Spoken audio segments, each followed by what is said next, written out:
G'day guys, Mitch here. Once again,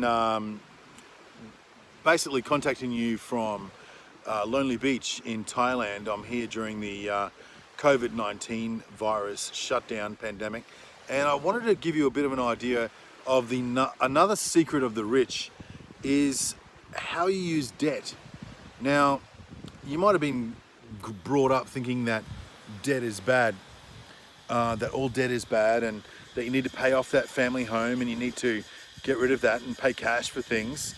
But really, especially now and the last crisis, which was the GFC, and the crisis before that, and in fact even since 1974 when we were taken off the gold standard for the US dollar, basically the governments around the world for the last 40 years have been printing money. So it's not good financial intelligence to be a saver.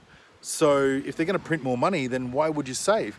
So because the cost of money is going up, and inflation is going up, and you have to work more, etc., to make the same money that you did before. So to be another secret of the rich would be to use debt. Now, use good debt. There's a difference between good debt and bad debt. And good debt is something that you use to buy and provides a positive monthly cash flow income every month.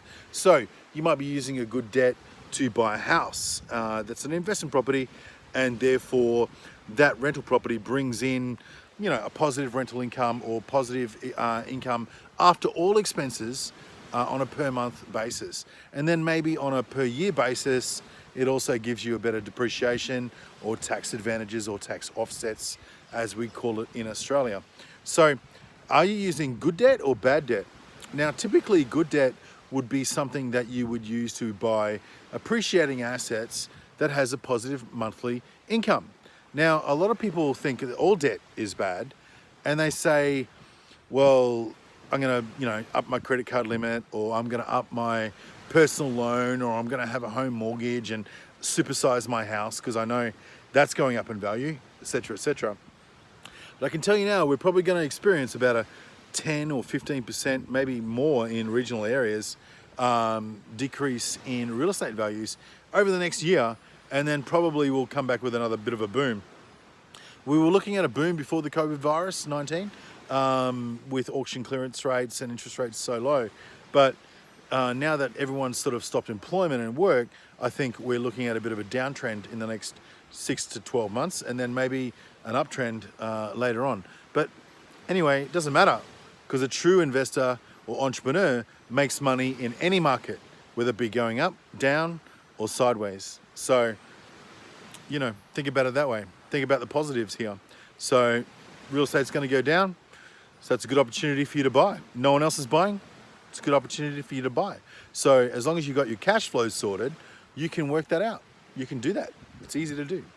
So learn how to use and learn how the difference is, what good debt is versus bad debt.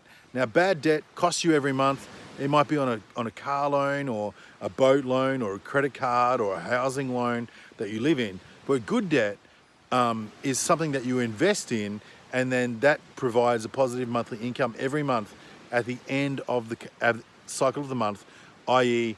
cash flow. Not after tax expenses. I think that's a lazy way to invest. Sure, you'll take the tax advantages, of course, but after everything on a monthly basis, okay? So that's what you want. You want as many of those as you can get. If you can borrow $300,000 on an investment property and it pays you $500 a month, then how many times can you borrow 300 grand? I want to do that over and over and over and get another 500 a month or 400 a month every time I do it. That is the difference between what the rich do. They use good debt, whereas the poor use bad debt, and they actually have to pay for it out of their own income every month. That's the opposite of what we want to try and do. All right, talk to you soon. This is Mitch, signing off from Lonely Beach in Thailand. See you soon.